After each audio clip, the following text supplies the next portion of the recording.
పంపించారు. ఉదయం 9 గంటలకల్లా బండ్లు లోడ్ అయ్యి ఆల్రెడీ రోడ్డు మీదకి ఎక్కినాయి. ఉదయం 7 గంటలకల్లా బండ్లు వాగులుంటున్నాయి. విచ్చేల విడిగా నడిపిస్తున్నారు. ఒక ట్రిప్ 2 ట్రిప్లు అని చెప్పి రోజు 10 ట్రిప్లు కొడుతున్నారు. రాత్రి 8 అయితే కూడా బండ్లు బంద్ అయితే లేవు. ఎంఆర్ఓ ఫోన్ చేస్తేనేమో ఎంఆర్ఓ మీరు పట్టుకుని అంత ఇది ఉంటే మీరు పట్టుకోండి అంటే ఎంఆర్ఓ చెప్తున్నాడు. ఇక్కడ చేనులు అక్కడ ఖాళీ కర్ర స్తంభాల కింద వాళ్ళ స్తంభాలు ఉంటే అడిగికి పెద్ద లైన్ ఉంటే 11 కేజీ లైన్ ఉంటే దాని కింద నింపితే స్తంభాలు మొత్తం వంగిపోయినాయి. ఇప్పుడు ఖాళీ ఇట్లా వర్షం పడి నీళ్ళు వస్తే ఆయన 11 కేజీ వైర్లు మొత్తం పడిపోతే ఎవరు నష్టపోతాడు?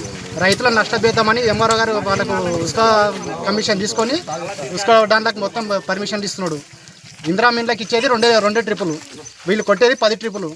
ఎవడు అడిగే బాధ్యతలు లేనట్లా చేస్తున్నారు. ఇప్పుడు లెటర్ లేకుండా బండి పోతుంటే పట్టుకుంటే పోలీసు వాళ్ళు కూడా దాన్ని పట్టుకోలేరు. పోకో కిడిచిపెట్టా అని చెప్తున్నారు వాళ్ళు కూడా.